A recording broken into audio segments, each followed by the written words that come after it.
अस्सलामुअलैकुम दोस्तों, BLDC water pump मजबूर किसानां दा सहारा साबित होया। और अज जनाब किसानां ने पीटर जनाब महंगा तेल, महंगी बिजली, डीजल तो जनाब इस किसान ने जान छुड़ाई है। तो BLDC नवी टैक्नोलॉजी का ब्रशलैस वाटर पंप लगा लिया जनाब। तो 5 की डिलीवरी है थोड़े सामने निकल रही है, बरीज के निकल रही है। हालांकि उत्ते थोड़े दिखाने हैं, अज धुप भी नहीं हैगी, इन्नी बदल हैगे ने। तो प्लेटां भी 7 साल पुरानियां हैगियां ने, 7 साल छोटियां प्लेटां हैगियां ने पुरानियां। ठीक है जी, यह BLDC का 5x5 का पंप हैगा जे। यह इहदे नाल कंट्रोलर हैगा जे, जिहड़ा मोटर दे पंप दे नाल ही मिलता है। तुहानू अलग तो महंगा तरीन इन्वर्टर लवन की कोई ज़रूरत नहीं। इन्वर्टर VFD यह वेखो प्लेटां छोटियां प्लेटां ने, और अज तो 7 साल पुरानियां प्लेटां ने।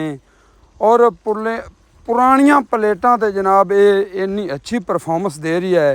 यह देखो प्लेटां 300 ते 15 वाट की प्लेट हैगी जे वड्डियां प्लेटां आपां ये बनाइए तो वड्डियां प्लेटां बनदियां सिर्फ 9 प्लेटां। 585 वाट वाली प्लेट ये सिर्फ 9 प्लेटां बनदियां। ये छोटियां प्लेटां ने 315 वाट की। यह वेख लो जनाब, इतों तसल्ली भी कर लो। छोटी प्लेट है, 7 साल पुरानी है। तो 7 साल पुरानी प्लेट तो माशाअल्लाह इस BLDC वाटर पंप की तुसी कारकरदगी देख सकते हो।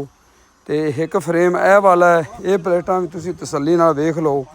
पुरानियां प्लेटां ने अज तो 7 साल पहले। इहदे तो पहले इन्वर्टर वाली बिजली वाली मोटर चली रही है 10 की। तो हुण BLDC 5x5 का पंप चल रही है जनाब। यह वेख लो, ठीक है जी।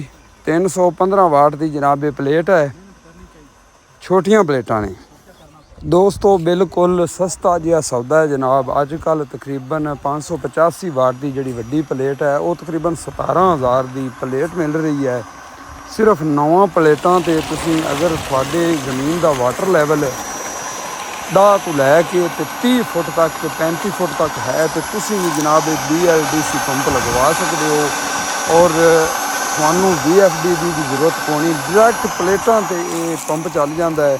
अच्छा, बिजली वाले मीटर ते भी चल जाता है, घर वाले छोटे कनैक्शन से। ठीक है ना, इनकी ये खसीयत है। तो इत्थे जिथे चल रही है, इत्थे जमीन का वाटर लैवल हैगा जनाब 30 फुट।